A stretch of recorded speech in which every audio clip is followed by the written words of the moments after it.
objective of this is to come out with some kind of a statement, a sentence, whatever it is, that could be added to like a policy document, perhaps specific things that people would want. And so, so that's the goal of the session.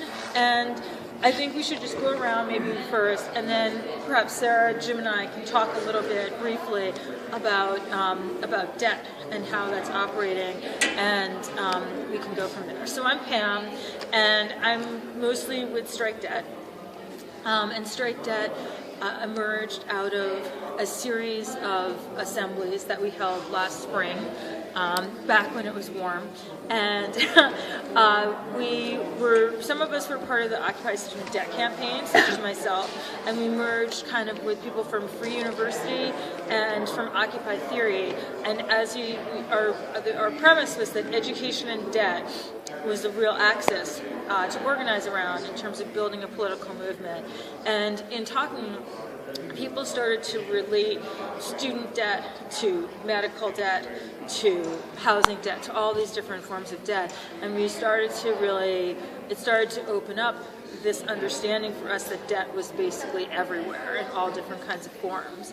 And so as part of the process that we've gone through, which has mostly been educational, I would say, over the last year, we thought it would be interesting to take a look to see how debt was operating with something like, a climate disaster. So, so that's kind of who I am and what brought me here. As a result of looking in that direction, we came out with a report called Shouldering the Costs, which was about specifically debt and how debt was being used as aid. I don't know which direction to go. Okay.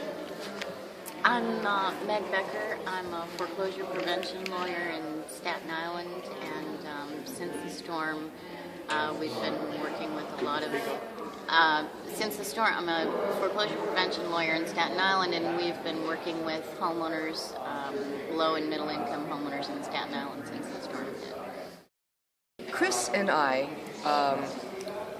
about 6 months before Occupy Sandy, I'm sorry, I don't want you to shoot me. It's okay. I would. Okay. Hi, my name is Shirley GB, and I'm also from Staten Island. And I came here because I was told about it from a person from the organization that I'm a part of. It's called Community Voices Heard.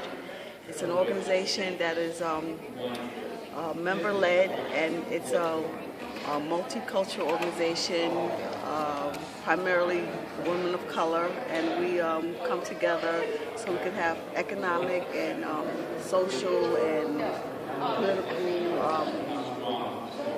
power. And we do that with different campaigns that affect the people, like housing and transportation. We're like, for instance, participatory budgeting and stuff like that. Okay. I'm a radical. I'm Chris Root. I'm a radical political economist. I'm actually my professional history is complicated, but I used to be a central banker. I used to work at the New York Fed, and I used to work on Wall Street on the trading floor. So I'm an economist, basically. I'm here and concerned about the way in which multitudes of debt affect our political economy and people's lives. The general framework I would think about what's happening in response to Sandy and similar disasters which are going to happen in the future is to realize that we're at a period of fiscal austerity, which has very much to do with protecting the value of sovereign debt. And we've gone through a horrendous economic crisis in Europe having to do with efforts to protect the interests of the holders of sovereign debt. And in the United States, we're going through the same kind of song and dance. And that's going to color, determine, structure anything and everything we do in response to Sandy and similar disasters. Because, the resources from our government will not be there for most of the people in this context. there's really going to be a real squeeze.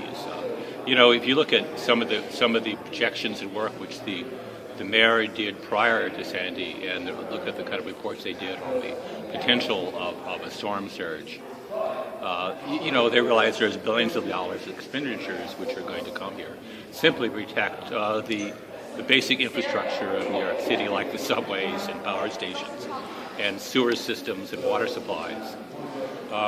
And where those $1 billion are going to come from, unless we're willing to, one, change our tax policies.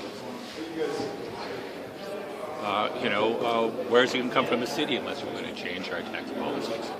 The mayor issued a preliminary budget, I guess, 2 days ago, and one of the fastest growing items in the mayor's proposed budget for the next 2 years is interest payments.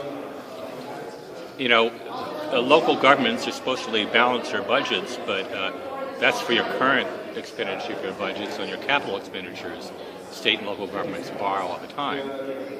And that's how we build highways and our subways are getting repaired. But there's always the interest payments which are attached to those. And right now, interest rates are at historical lows, but as soon as they rise, all the interest payments at all government levels is going to increase. And, we're going to wind up, you really have a fiscal crisis of the state when, let's say, 15-20% of your tax revenues goes to service your interest.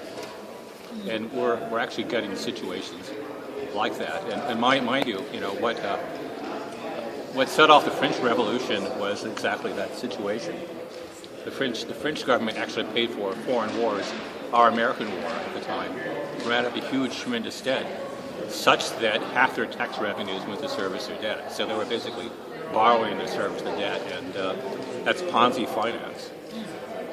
That's basically federal government. And when you borrow to make interest payments, you're down the road to bankruptcy. But already our government is bankruptcy.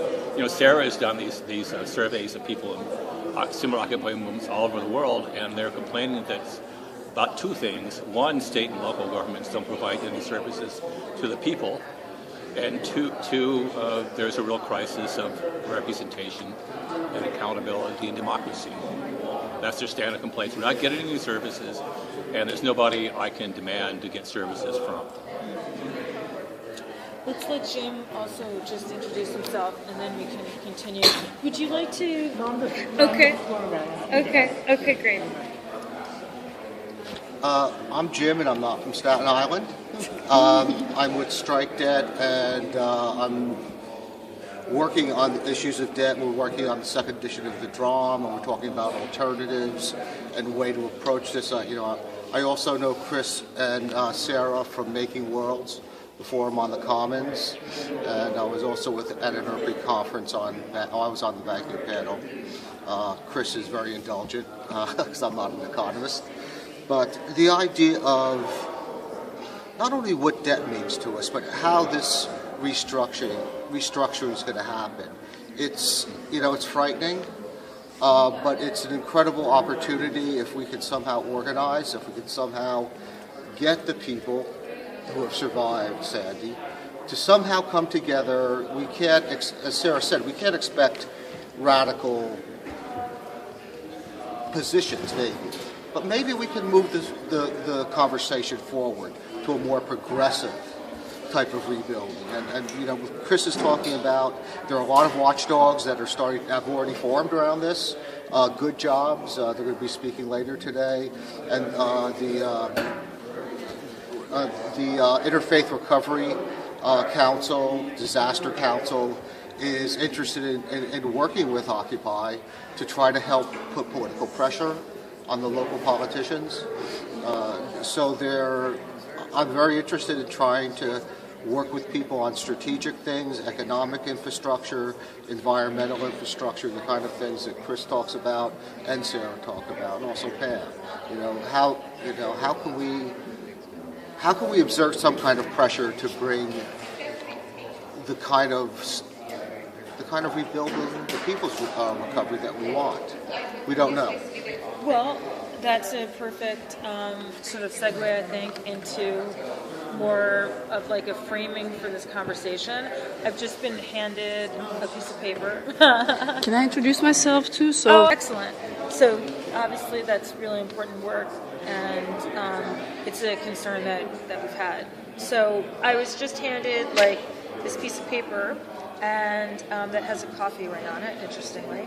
And what it's encouraging us to work towards a People's Recovery Statement, a collaborative document to be published at the end of the summit. So we're trying to look at trying to envision sustainable communities in New York City. And so with that in mind, and keeping this kind of in the background, what our goal is to actually come out with like something like tangible that we could say, as relates to debt and Hurricane Sandy in New York City. I think that just like a quick overview maybe of like debt and the way that like Strike Debt sees the use of debt as relates to Sandy could be helpful. And everyone here should participate with this, because I think that many people here are familiar with the report or even provided information for it. So, I think that one of the things that we were surprised by, honestly, was that debt was the primary form of what we thought was aid. When I went over to Staten Island, I really believed that, when we're talking about all these big numbers coming from our government, that money would be there to help people who are in a disaster area through no fault of their own, and wouldn't add to their debt burden. And it was surprising to me that you had to apply and be cleared financially to receive a grant, only in the event that you couldn't take on debt. So also it seemed that, not so much in Staten Island, but when you drove just easily through the Rockaways, which has very distinct areas in terms of economic areas, you could literally visually see where all of the resources were in the predominantly white areas, and none in the predominantly black areas whatsoever. And that a rationale for this kind of an approach was who could acquire debt, who could take on debt, who was going to be the easiest people to work with in terms of getting them through a loan process, who were the homeowners, all of that stuff. So I think that we could say clearly that Strike Debt's position on debt is that it's a system, or part of a system perhaps, but a very strong way that people are constrained in their actions, in their relationships with others, and in their position in society. Now, there's plenty of evidence for this. If you look at the numbers, we can see clearly that a couple of things have happened. Since the 70s, we can see that people have gotten into more and more debt, and that wages have been stagnant. And then we can also see that what that's done has been to halt the civil rights movement in terms of specifically African American progress, and actually reverse any progress at all through the debt system. So that's where much of this concern comes from. Now, obviously, if you're dealing with Staten Island, we're dealing with Staten Island, we're dealing with the Rockaways, we're also dealing with Coney Island, we're dealing with parts of Manhattan, and we're dealing with Red Hook, and they have diverse populations and different distributions of ethnicities, cultures, races, all of that stuff. So, but I think that needs to be brought to the fore and bared in mind. So that's really all that I want to say about this. Sarah wants to add stuff. Well, you've laid out pretty clearly what I think the Strike Debt's perspective is. What I want to know in terms of this conversation, though, is for those of you who are not involved, do you have any questions? And Well, I don't have a. Well, I'd like to kind of build on your comments. That's something different. One of the things is, if you think about, nations have various housing policies, ways in which people get places to live. In the United States, basically ever since the New Deal, the way individual homes have been financed in the United States has basically through the mortgage.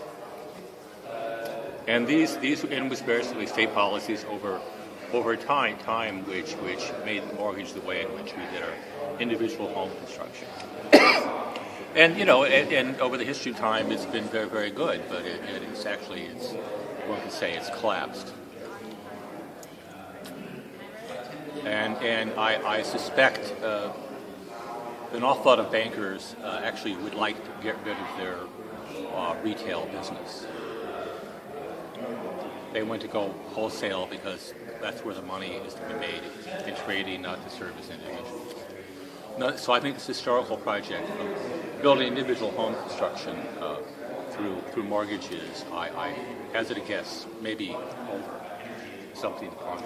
Well, I think that it was. I'm sorry. Mm-hmm. And then we have to think of ways of doing that. But the other side of home building for individuals who can afford mortgages, the other way in which our policy towards the housing problem has been, the public sector housing, which, it's almost like the way they're constructed, if they weren't, it's like a new form of segregation, some physical segregation, but they were, in the Rockaways, they were seriously damaged by the flooding. They weren't repaired. This morning on NPR, there was a talk about Katrina, and I guess the stadium and there in New Orleans, it got what was a haven for people, and they're talking about how dirty it was. But I imagine all the projects throughout the city where they got their basements flooded because that's where all their equipment was. There was no hot water. No. Where did people go to the bathroom? It was exactly physically. This must have been exactly like the stadium in New Orleans in terms of its quality of life, but none of that's gotten attention. So this is the way we solve our housing problem. As through public housing, which I'm afraid post-Katrina is probably going to be privatized. I was kind of laughing at myself. The Red Hook project is going to be luxury condominiums. They're going to figure out some way of doing that. I don't know what. That's how the logic of the market works and profit makers. So we have a real problem. Strike Debt has to have. How are we going to finance housing for people? What's our goal? That's one of the things we have to do with regard to. I think this storm makes me raise. What's our plan for how we're going to house people? And I think there actually are people on Staten Island who are already seriously interested in this question. And I'd like to, see people get together. It involves bridging all these damn racial barriers. So. And we've already gotten word from, and Sandy's having problems, Sandy and Midland Beach, largely because of all these racial fears about outsiders getting there and getting free goods. That's kind of what's going on there. We learned yesterday. I want to just add Okay, so starting with the New Deal, and I'm sure that your history is, economic history is much better than my own, but it also, I don't think that we can talk, you stated that as a universal good, and I just want to clarify, because I don't think that maybe there's nuance there that's important, which is that, of course, with the New Deal, my framework for this entire project is that, we need to remake a system.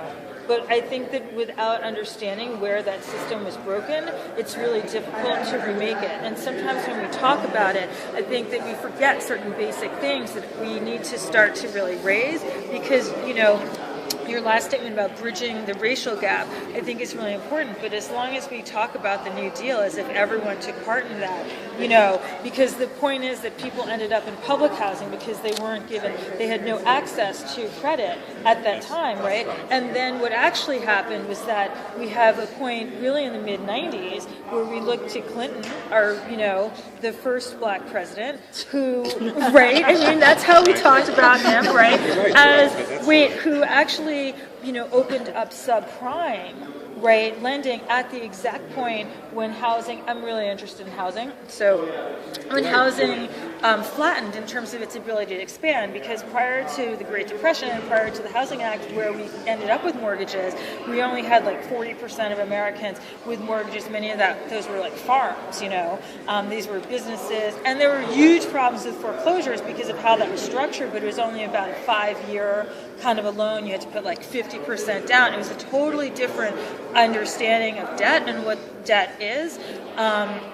And it was only through this Housing Act, which was like a codification of basically a partnership between our government and Wall Street, because what it did was it created this secondary market that housing expanded. And I mean, I have more detail there, but I'm going to leave it at that.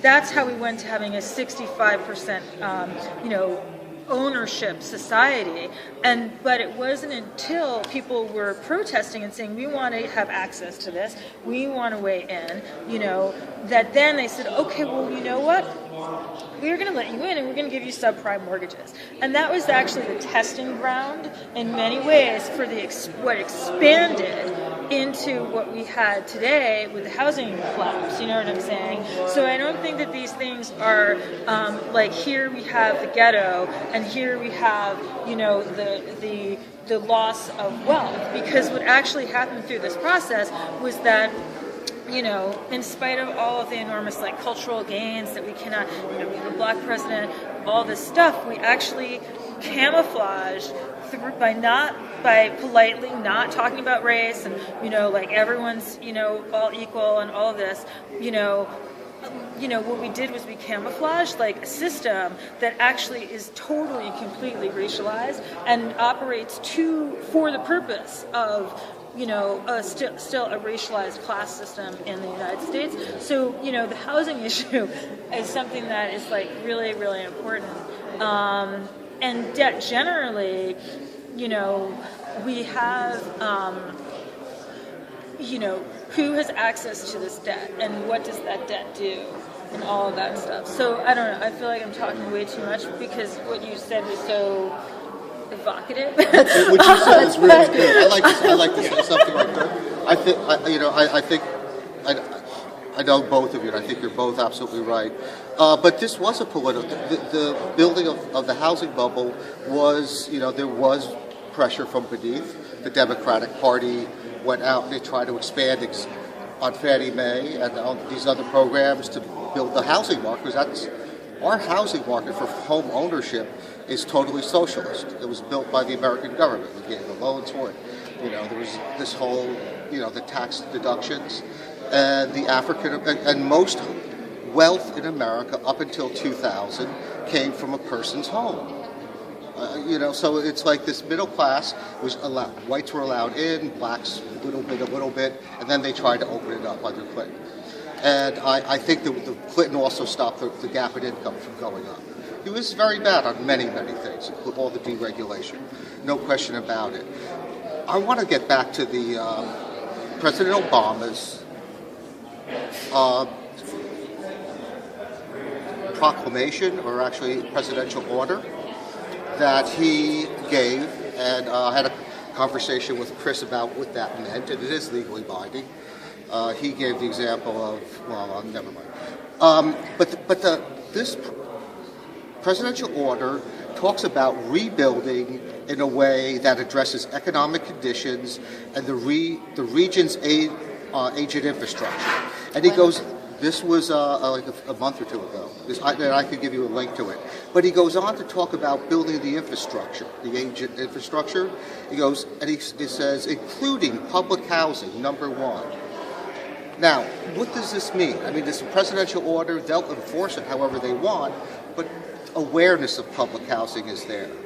Then it talks about, transportation systems, utilities, identify resources necessary to bring the systems up to a resilient condition, to meet both current and future risks. Now, I don't think the money that's going to come here is going to go to infrastructure. But according to the proclamation, which is legally binding, a good portion of that should go to public housing. Now, will that happen? Not unless we fight for it, and really, really fight for it. But it's there. What do people think about public housing, like as something that we would want to fight for? Well, there must be a different kind of if we believe in community and commons, we should believe in truly public housing, which is of quality,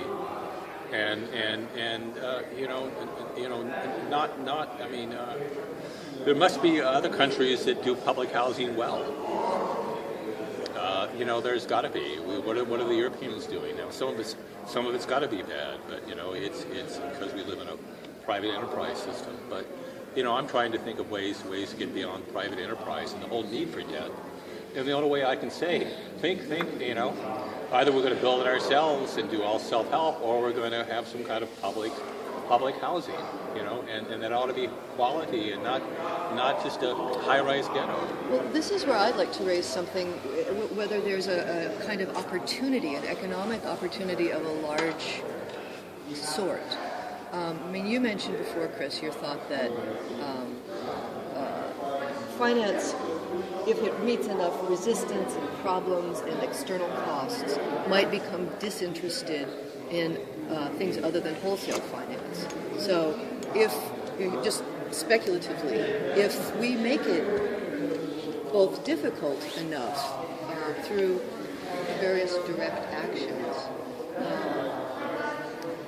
to insist that the things that we need, education, our infrastructure, medical care, housing, clean and safe food and water supply, sanitation, all that kind of stuff, not be pushed into a public-private partnership, sort of profit-led industry, but instead be reorganized in terms simply based on people's needs, and that the rest of the stuff out there that's what's fair game for finance.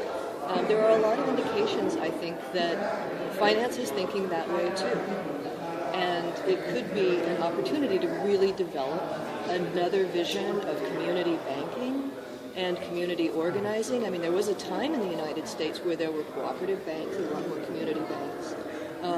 Because of connections to Germany, we've investigated some proposals on the part of the left party there to remake the banking system along these lines. And there are some basic core principles that they outline that people's banks need to provide. And they also talk about the need for there to be community involvement on the boards of these banks. Trade unions, people from social movements, people from NGOs, people from local authorities, widely represented, and that they, in that way, be anchored and grounded in their locale. We're a long, long way from that, but these are all kinds of visions that we could fight for if we think that there's, if we have a strategy that sees an opportunity to make some more trouble for the banking industry. You want to do this progressive stack spinning? We haven't heard from some people. We're just talking. You don't need to stack. I would, there's also this sort of dichotomy between private ownership and public housing, and there may be different models in the middle of that. I know there's a Columbia professor, Peter Marcuse, I think is his name, who's working on ideas of different forms of private home ownership, so that there isn't this segregation of people into, that has happened, as you described, Pam, with the SBA loans versus FEMA benefits, segregating people into those with means and those without, and those without go into substandard quality structures. He's talking. Peter Marcuse has talked about land trusts as a model where you have your own home, but it's not an economic asset. It's not something that drives a market into greater and greater housing prices, because it's essentially community owned, even though it's your own home. And those are really interesting models to start to try to explore. There's a history to this too, what you're talking about, which are limited profit affordable housing cooperatives, right? And those were actually organized by unions as resistance to debt, by the way, because the idea was that people coming out of the Depression and the World War II kind of generation hated the idea of being in debt, many. So this was like an alternative model. And I feel like there should be really substantial research on what could be done in terms of some of these other kinds of models. One of the interesting things is that my sense, and I don't have real hard evidence of this, but there was enormous diversity. I grew up in Co-op City, which was one of these projects, and there's a conflict, there was a change, I'm actually researching this, there was a change for our presentation for the Sociology Society, but there was a change in movement where people perceived ownership as about profit, and it went from ownership as being a part of a community to ownership being a part of, economic gain, right? And I think that right now what we're seeing with 9 million, we'll have 9 million foreclosures by the end of it, people who are shut out, a whole generation who has enormous amount of student debt can't afford to buy at the prices that, people can afford to sell at. This real stagnation of this market for the very long term is possibly an opportunity like you're seeing, where maybe there could be some kind of a new understanding. I don't know if people like to have their own apartment or their own house and feel that. So I don't know if it's totally public and totally shared or how that's divided, but I could see some really interesting. Yeah, come and join us. Oh, yeah. Some different models. I come from Australia, so Yeah. and I've only been over here studying for a year and a half, and I work here at the church. Oh. And there is a developing interest in Australia about doing community-based housing, mixed ownership within communities, so that you don't get everyone of no income dumped into, public housing, which is just obviously what happens here, or what's happened here in history. But it does take a big ground movement of people to say that mixed housing funded partly by government, partly by private enterprise is okay, and we can get good outcomes out of it. The housing, we had subprime mortgages sort of in Australia, but we had a housing bust in 2004, and so we didn't get really caught up in what happened over here. And I think what happened over here is a travesty for, as you said, for generations, because it's going to really contaminate how people view debt, how people view public housing. I think people always try and profit from housing. But, I think if organisations can get behind community housing and try and do model projects. In Sydney, where I came from, there was a couple of big model projects where there was builders and Department of Housing from government, and there was private enterprise and church groups, and a whole lot of people came together to really try and make land subdivision where we had lots of land in the western suburbs that could be designed for all this sort of mixed type of communities and have different levels of ownership, and people got community out of what was created, and people sort of I think learn to live with each other, and that whole sort of profit motivation leaves, pushed out.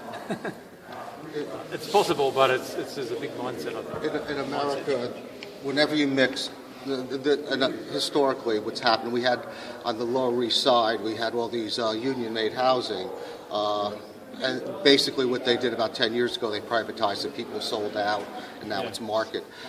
In America, whenever you allow half private, half public, the private size overwhelms the public, and the idea of a land trust where it's a locked-in thing. I can't speak to Australia, but I know here our history.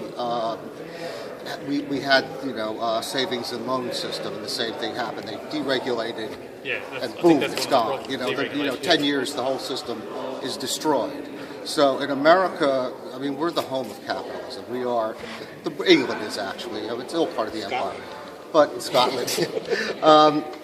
Yes, Adam Smith is from Scotland. But one of the things that I've been studying, and Chris has really helped me a lot. He was on a conference and he introduced me to some Germans, and also with Irby, some people from Boston are writing about nationalizing the Federal Reserve Bank, which is really a revolutionary act when you think about it, taking profits from Wall Street.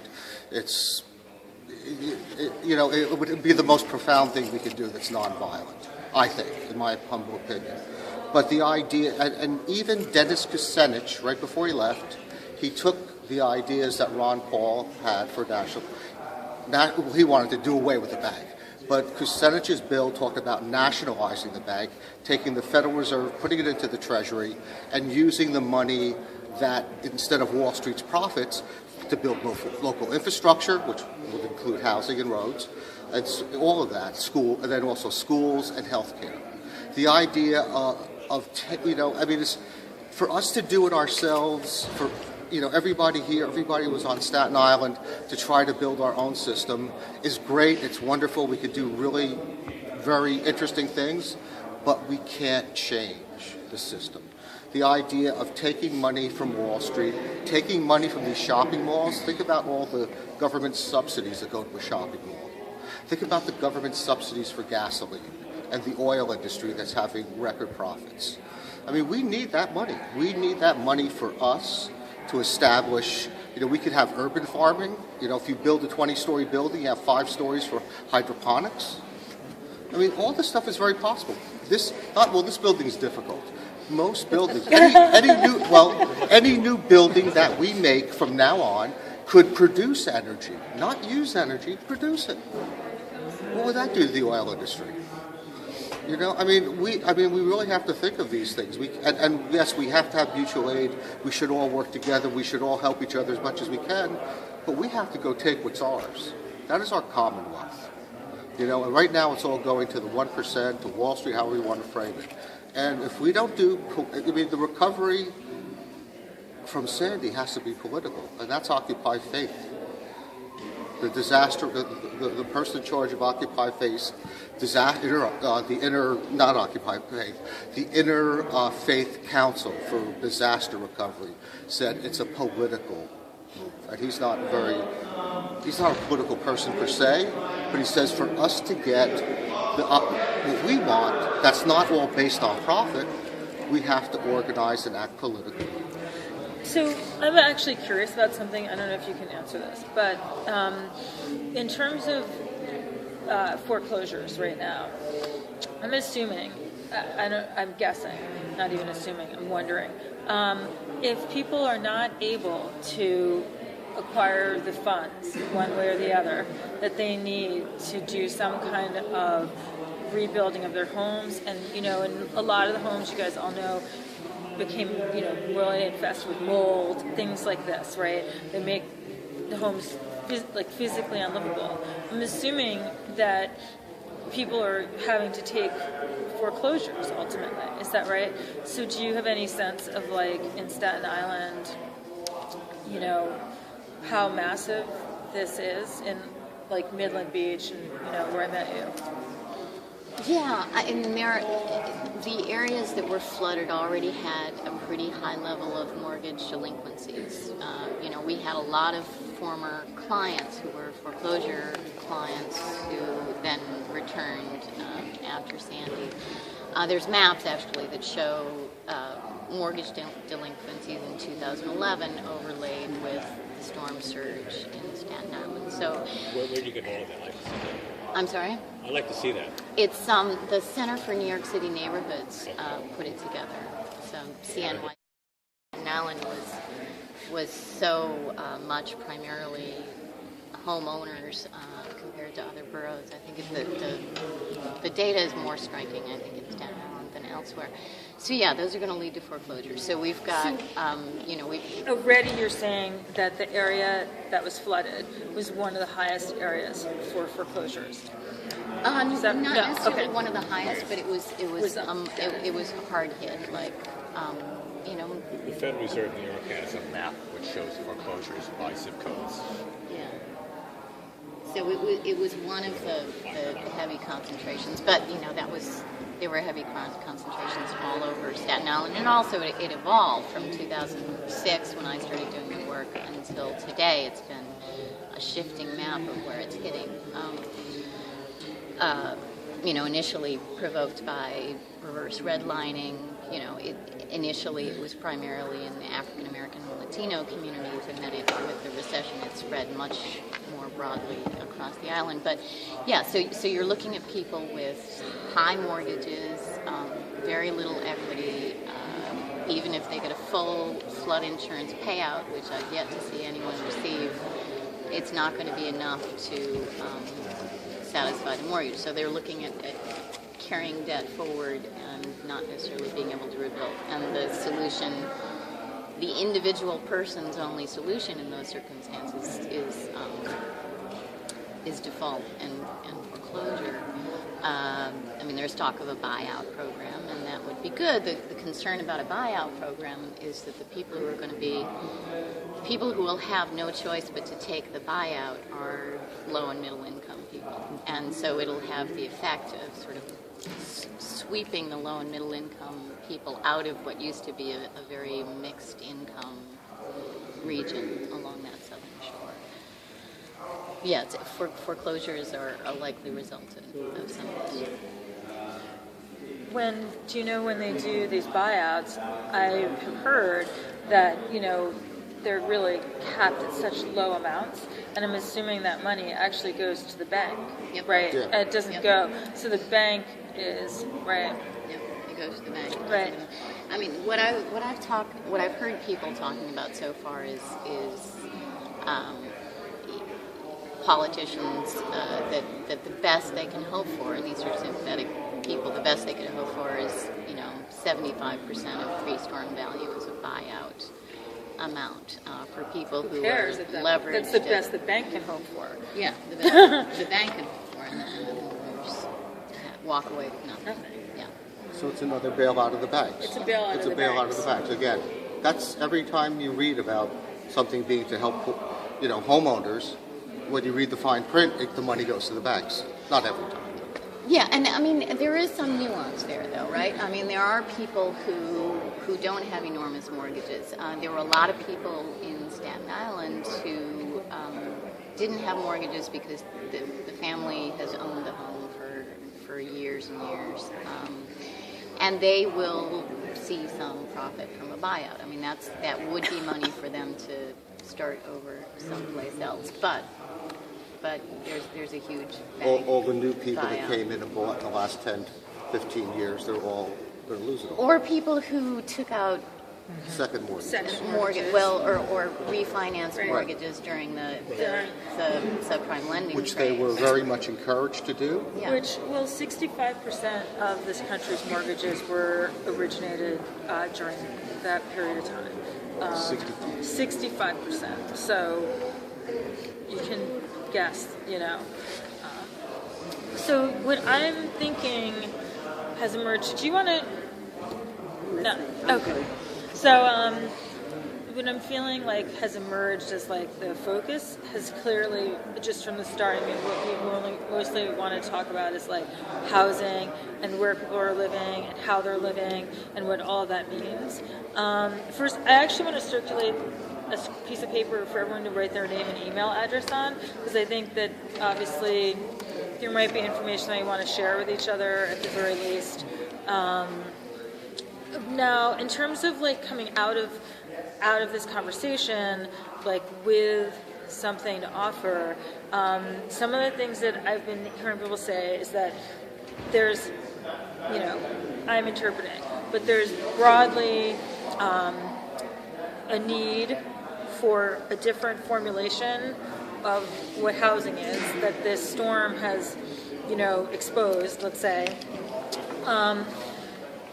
Also, that there's a lack of fairness. I think we could generalize it in terms of how money has been distributed as relates to home ownership, and that's probably going to continue.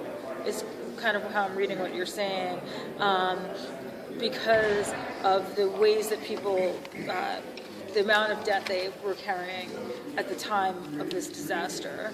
And so I'm just wondering if we want to spend a little bit of time. I'm not sure how much time we have for this, to be honest with you. But was it to end at noon? So, I mean, I think we have like 15 minutes, and it might be really helpful if we can try to think of like any kinds of, just any general ideas that we might have about, like how to challenge this. Do we want to think like what people might want to do to challenge this? Is that something that we're interested in talking about? If there is anything, a couple of ideas maybe coming out of it.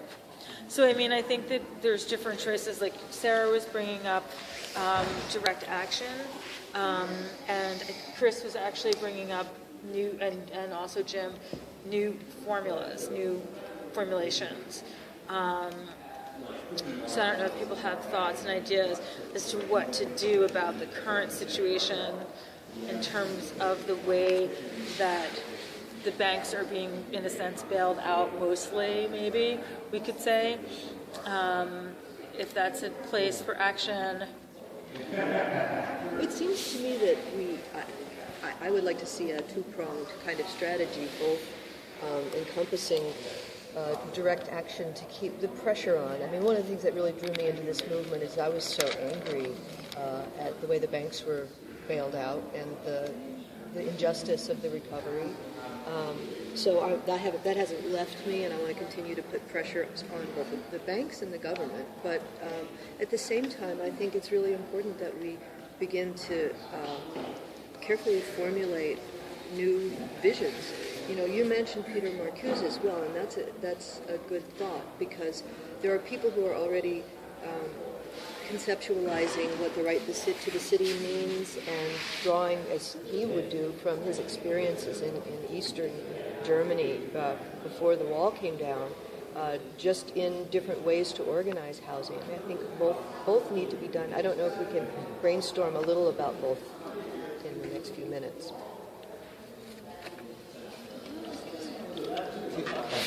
I think, we need to have a vision and make demands, but, we also have to have a coalition of forces together, and a coalition of different forces, because this I'll call it a man-made natural disaster of global warming. I don't know what artificial and natural is anymore, frankly. But we need to get together different groups of people which haven't got together for a long time. And I think what I like about the Occupy movement is that different people keep popping up all over the place, and different appearances. And right now, prior to a lot of political activity, I've been in meetings where I've always put it. You can always tell who you're going to get into your movement by who's at your first meeting. You can always kind of never build beyond that because you're on social barriers surrounding you. But this disaster has brought together people from different backgrounds, which have never been together before. I'm sitting in meetings in Staten Island and these ministers. I don't hang around with ministers, pardon me very much, but here we are, and there's also some people who. Some of these really reactionary, patriotic forces in Staten Island. We're at the same table, right? We're sitting around. We never related before, and there on Midland Beach, I saw these guys who would never, they would assume Staten Island, beat me up or shoot me, because of my politics. But here we are at the same table, and I think we have to build upon these little connections because one of the things the state does, they don't want these connections to be made. They'll do anything to keep us apart. And I think the thing that we can do, and we're going to make this happen, we just have to bridge these barriers. And we briefly talked about this, talking about we have to get the people, and I'll put the people on the projects, the people in Midland Beach, together in the same room, and to realize, and this is realize they have more of in common than they think. Because otherwise, the whole divide and conquer thing is going to go over again. Anytime there's a popular movement in the United States historically, and you can actually, this is talked about in the new Jim Crow. They figure out ways of dividing us. Anytime populism has emerged in the United States, they play the race card. The powers that be have played the race card. And we have to overcome that. I want to propose something that would be a very concrete thing to do, is that because of the presidential order, that whatever proposals we make, we insist that public housing, which is the first listed before the transportation or utility systems, we insist that public housing be a part of the recovery project.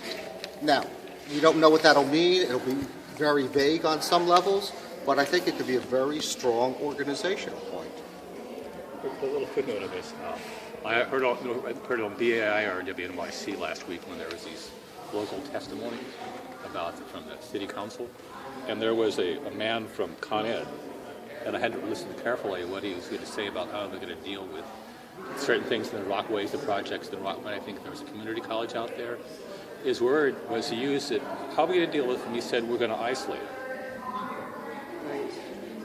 Which meant if there's a flood and their power goes out, they're going to take them off the grid,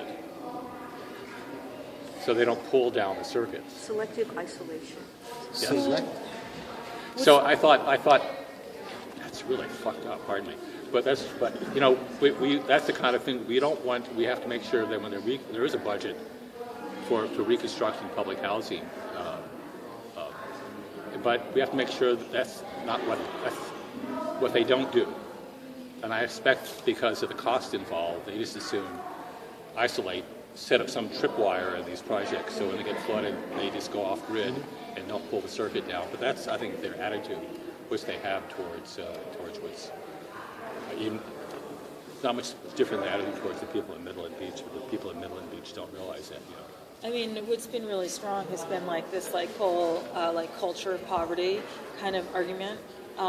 Where it's your fault, you know what I mean, if you're poor, and it's single parent, families and this and that, whereas it's no longer viewed as a structural matter, in our language and way of speaking. I think that we've seen that. So it sounds like we have to be able to figure out how to why shouldn't they be taken off the grid, right? After all, they're a bunch of lazy bums, you know what I mean? If they were pulling their fair share, then they wouldn't be in that situation anyway. That's how people look at it. And the neighborhood maybe $18,000 or something like that. So I think what I'm thinking along the lines of from this conversation is we also have to propose, real solutions to, okay, great, like we save public housing, but it doesn't really solve the structural it doesn't problem. solve any problem. You know what I mean? And of course we have to do that, but so often I feel like the left, we get caught up in like, all of our energy has to go to like triage, like the patient's dying on the table, and like we're trying to resuscitate the patient when it's like, what we really want and just get them to be alive, and we really want to figure out how to make people thrive in a bigger way. So I don't know how we figure out maybe like how to act simultaneously and holistically in the way that we present ideas like public housing, must be restored. Also, in addition to that, we need a new idea, a new vision for housing. You know what I mean? And we also simultaneously don't want the banks to be bailed out. People should at least be able to leave with a few dollars, to like start off somewhere else. I don't know. Well,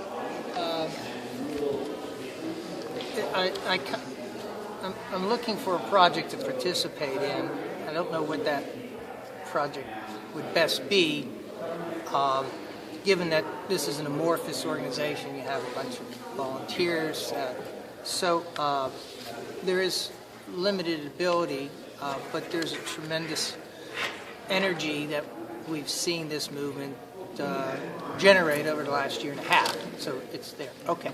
So I view this as two separate compartments. There's the first compartment of doing an expose, gathering information that would pinpoint a particularly egregious policy. You brought up one, Con Ed. And that could be a flashpoint of which other things could follow. We could do an expose talking about public housing and what Peter Marcuse has been doing over the years since the Planners Network in 1972. That might be too broad-based and maybe not clearly focused or understood by a lot of people. The second compartment is there anything we can do to help the people right now? An example would be, is there a funding organization that we can write a grant to based upon gathered information? That would,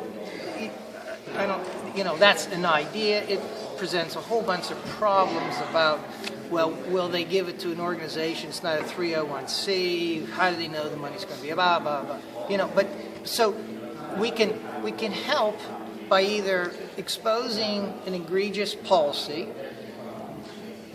That's in component one, or we can try to figure out how best to get money or help or whatever the people that need it now. I don't have any answer. I have a quick logistical announcement, if I may. Lunch is in 5 minutes. It is downstairs, but I just want to let everybody know that you're welcome to come back upstairs with your food here, because what's on the schedule as a resource circle is going to be up here. And what that is a gift circle in which we all go around expressing our needs and things that we can offer to one another. And then we set up times to meet up with each other to exchange and share. So that's going to happen up here. You can bring your food up here after you go downstairs. Thank you. I think that's our cue, right? Final thoughts and final words? Any final? Well, I'm just wondering about, what the next step is. Mm-hmm. What do we want the next step to be? Well, that's what I would like to see. Maybe it has to be started on kind of individual basis or small meetings. These various different groups get together just to have an interaction with another. Maybe that leading up to more public events, more open events. And to that point, who are our allies? Who's already working on things like this? picture the homeless's count of properties in New York City that are available. How can that feed into this? That's just an example. That's one thing, but I was just thinking about this is thinking Staten Island, the various organizations, Make the Road and El Centro, and I guess I've been in meetings with clergy there. It's mostly white clergy. I haven't seen occasionally black clergy comes, but they haven't been broken into. I mean, that those communities have to get together.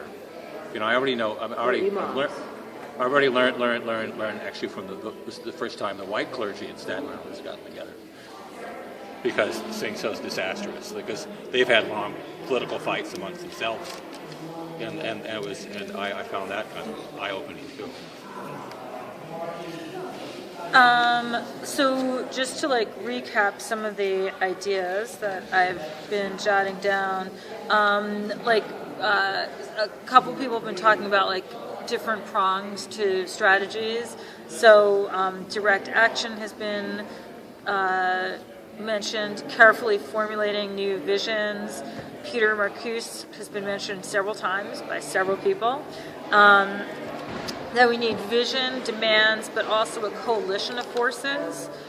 That we need to be cognizant of whoever is at the first meeting, because that tends to carry forward.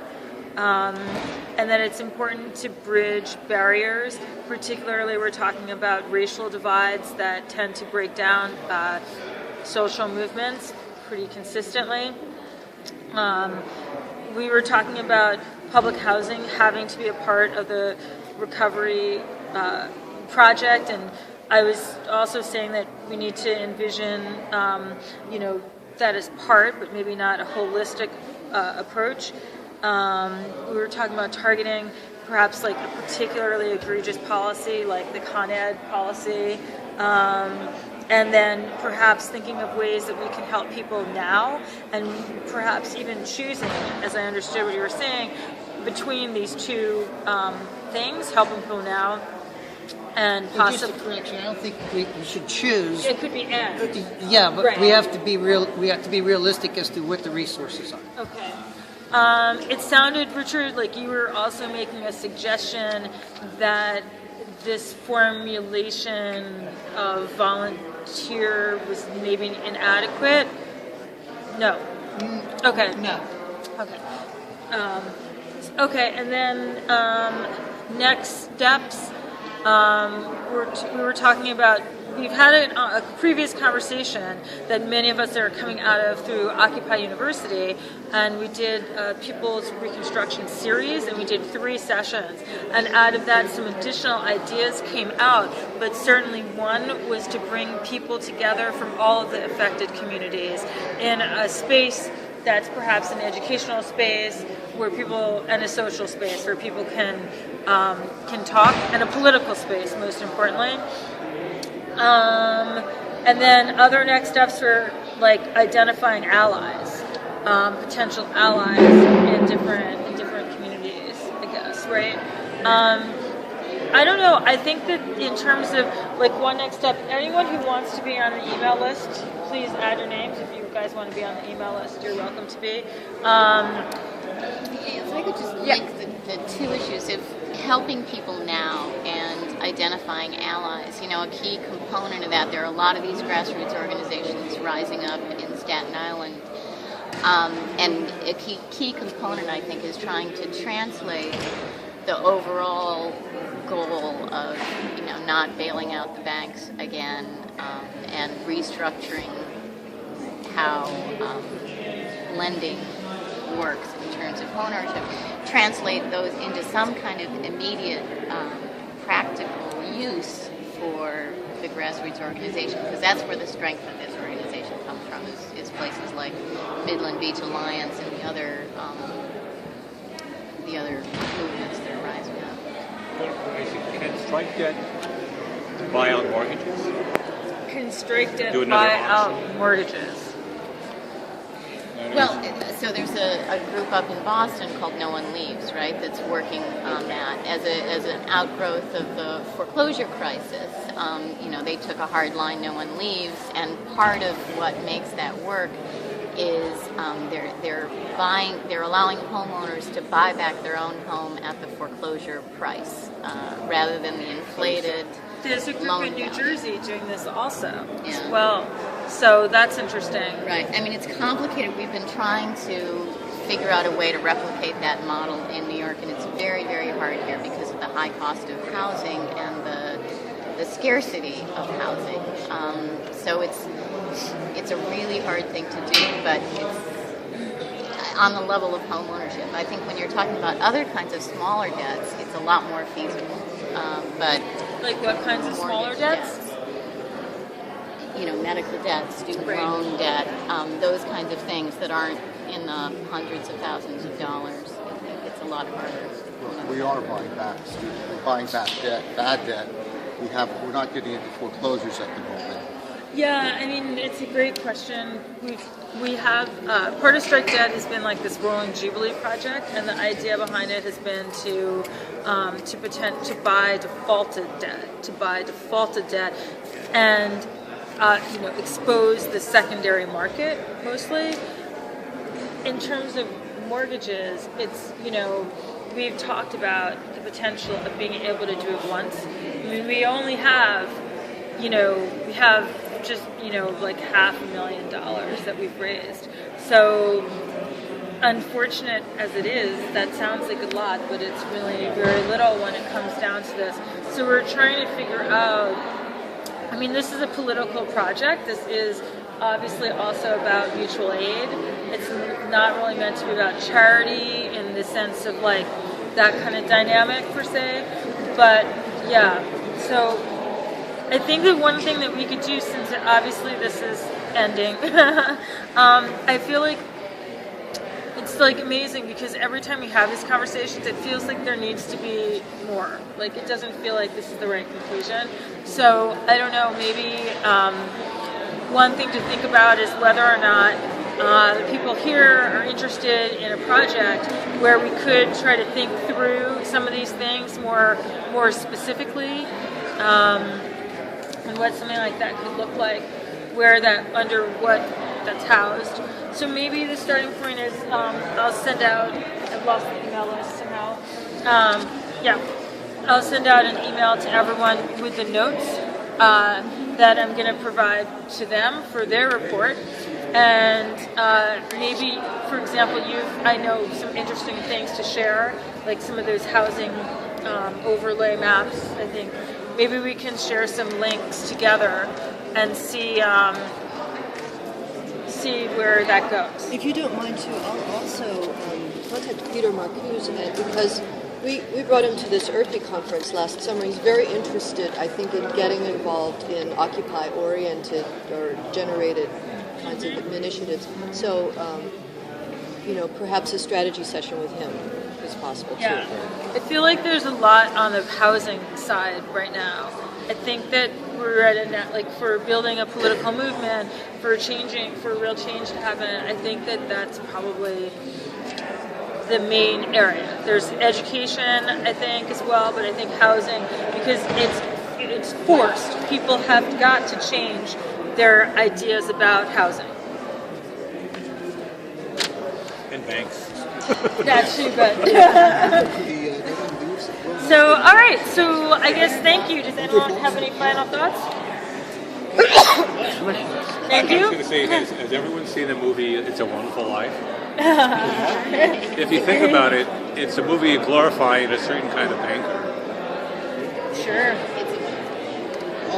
And I think the hidden message of that movie is that Bill Bailey is Mr. Potter.